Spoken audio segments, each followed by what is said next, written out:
ओम नमः शिवाय। नमस्कार दोस्तों, आज हम जानेंगे सावन सोमवार व्रत का उद्यापन कैसे करना चाहिए और कब करना चाहिए। साथ ही जानेंगे कि जिन लोगों ने पूरे सावन व्रत किया है, पूरे माह का व्रत किया है, वे लोग उद्यापन कैसे करें और कब करें। साथ में सावन में पार्थिव शिवलिंग की पूजा की है हर दिन, उनको क्या करना चाहिए ये काम जिससे उन्हें पूजा का पूरा पूरा फल मिले, और किन चीज़ों का दान करना चाहिए, क्या करना चाहिए, क्या नहीं करना चाहिए। और सोमवार के दिन शाम के समय जो लोगों ने व्रत किया है, उद्यापन करने के बाद वो खाना खा सकते हैं या नहीं। तो ये सारी जानकारी आपको इस वीडियो में मिलेगी। प्लीज़ आप लोगों से रिक्वेस्ट है, इस वीडियो को लाइक और चैनल को सब्सक्राइब जरूर करें। दोस्तों, सावन माह का बहुत ही ज़्यादा महत्व होता है, और कई भक्त हैं जो सावन के सोमवार का व्रत करते हैं, और कई भक्त हैं जो पूरे माह का व्रत करते हैं। शाम के समय एक टाइम शुद्ध सात्विक भोजन करते हैं। तो इस तरह से भी व्रत किया जाता है। तो उद्यापन कैसे करना चाहिए, तो अभी कल यानी कि सावन का लास्ट सोमवार है, तो उसी दिन उद्यापन किया जाएगा। तो उद्यापन सुबह करें या फिर शाम को करें, ये भी सभी के मन में प्रश्न आता है। तो सबसे पहले हम बताते हैं कि सावन सोमवार का उद्यापन कैसे करना चाहिए। दोस्तों, जैसे कि आपने हर दिन सावन में सोमवार के दिन पूजा की है, अगर आपने घर में पूजा की है तो भी आप मंदिर में उद्यापन करें, और अगर आपने मंदिर में जाकर, शिवालय जाकर पूजा की है तो भी आप मंदिर में उद्यापन कर सकते हैं। क्योंकि मंदिर में स्थापना होती है, और वहीं पे पूजा अर्चना करने के बाद ही हमें उद्यापन करना चाहिए। तो जैसे भी आपने सोमवार के दिन पूजा की है, उस तरह से आप पूजा कर लें। अगर आपने हर सोमवार को कथा पढ़ी है तो आप उस दिन कथा अवश्य पढ़ें सावन सोमवार की। और या फिर आपने चालीसा पढ़ी है तो आप चालीसा अवश्य पढ़ें। और अगर आप सावन में सोमवार के दिन मंदिर नहीं जा पाए हैं तो आप लास्ट सोमवार के दिन मंदिर अवश्य जाएं, क्योंकि आपको उद्यापन मंदिर में ही करना चाहिए। तो आपने पूजा अर्चना कर ली, प्रसाद भगवान जी को अर्पित कर दिया, और इस दिन आप भगवान भोलेनाथ के लिए एक सफ़ेद वस्त्र जरूर ले लें। सफ़ेद वस्त्र मतलब आप अंगोछा ले सकते हैं, या फिर आप धोती कुर्ता ले सकते हैं, या फिर आप एक रुमाल ही ले सकते हैं, लेकिन ज़रूर लेना चाहिए। और तीनों सोमवार में जो भी पूजा अर्चना में कमी रह गई है, मतलब जो भी सामग्री में कमी रह गई है, वो आप लास्ट सोमवार के दिन, जिसे आप उद्यापन करेंगे, उस दिन जरूर ले लें उन चीज़ों को। और साथ में आपको दक्षिणा जरूर लेनी चाहिए, क्योंकि पूजा में जो भी कमी रह जाती है दक्षिणा पूरी कर देती है।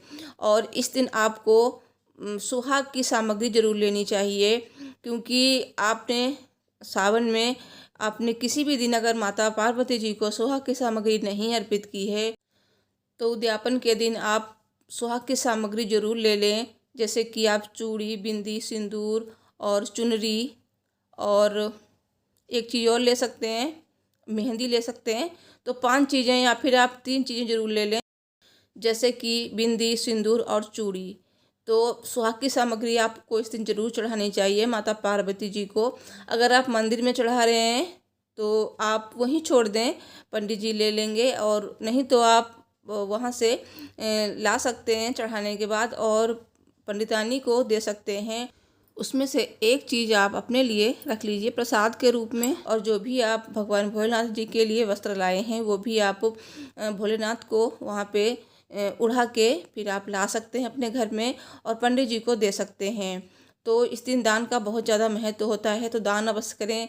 कई लोग होते हैं सावन में कोई भी चीज़ छोड़ते हैं, मतलब नियम लेते हैं, जैसे कि चावल ना खाने का नियम, और लहसुन प्याज ना खाने का नियम, और एक समय भोजन करने का नियम शाम के समय। तो उन लोगों को उद्यापन कैसे करना चाहिए, तो उन लोगों को सावन के लास्ट सोमवार के दिन, क्योंकि लास्ट सोमवार 4 अगस्त को है, 4 अगस्त को ही आप सावन के सोमवार का उद्यापन करेंगे। और जिन लोगों ने पूरे माह का व्रत किया है वे लोग अंतिम दिन यानी कि सावन पूर्णिमा के दिन उद्यापन करेंगे, पूरे माह का जिन्होंने व्रत किया है वे लोग।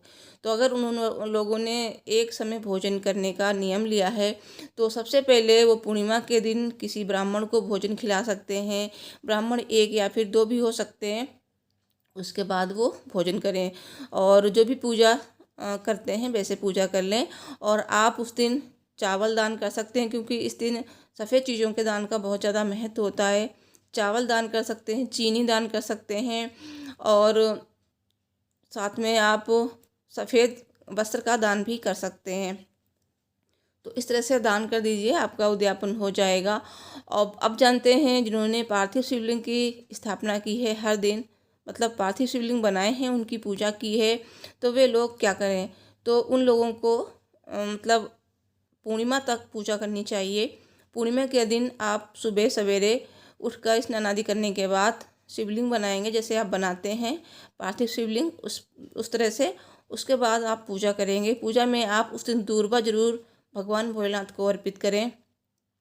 और अगर आपने कभी भी दूर्वा नहीं अर्पित की है सावन में, तो आप लास्ट दिन दूर्वा जरूर अर्पित करें, और बिल पत्र, समी पत्र, भांग धतूरा सारी चीज़ें अर्पित करें, और भगवान जी से अपनी मनोकामना जरूर करें। तो इस तरह से पूजा करेंगे, उद्यापन करेंगे। और आप भगवान जी से ये भी कह दीजिए कि मैंने ये नियम किया था और मैंने वो नियम पूरा किया है, आप मेरी जो भी मनोकामनाएं हैं पूर्ण करें। तो इस तरह से सारी मनोकामनाएं आपकी पूर्ण हो जाएंगी। और कई लोगों ने ये भी नियम लिया होता है कि सावन मास में चप्पल वगैरह नहीं पहनेंगे। तो उन लोगों को पूर्णिमा के दिन, मतलब सावन के लास्ट दिन, चप्पल किसी ज़रूरतमंद को दान जरूर करनी चाहिए, क्योंकि जो भी चीज़ें हम छोड़ते हैं उनको दान करने के बाद ही हमें वो चीज़ ग्रहण करनी होती हैं। तो आप इस तरह से कर सकते हैं। और कई लोग लहसुन प्याज छोड़ते हैं, तो देखिए लहसुन प्याज का तो दान नहीं किया जाता है। तो आप अगले दिन से, मतलब पूर्णिमा के दिन लहसुन प्याज ना खाएं। अगले दिन भाद्रपद मास की जो पहला दिन होगा, उस दिन आप लहसुन प्याज की बनी हुई चीज़ें खा सकते हैं। तो इस तरह से आप कर सकते हैं। दोस्तों, सावन सोमवार व्रत की उद्यापन जो सामग्री होती है उसकी वीडियो आपको मेरे चैनल पर मिल जाएगी, देख लीजिएगा, मैं लिंक दे दूँगी।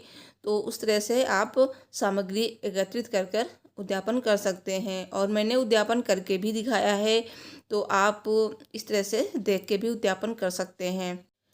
और कई लोगों के मन में ये प्रश्न आता है कि उद्यापन सुबह करना चाहिए कि शाम को करना चाहिए। तो उद्यापन आप सुबह कर सकते हैं, और पूरे दिन आपको व्रत करना है। शाम के समय भी वही नियम फॉलो करने हैं जो आपने हर सोमवार को किए हैं।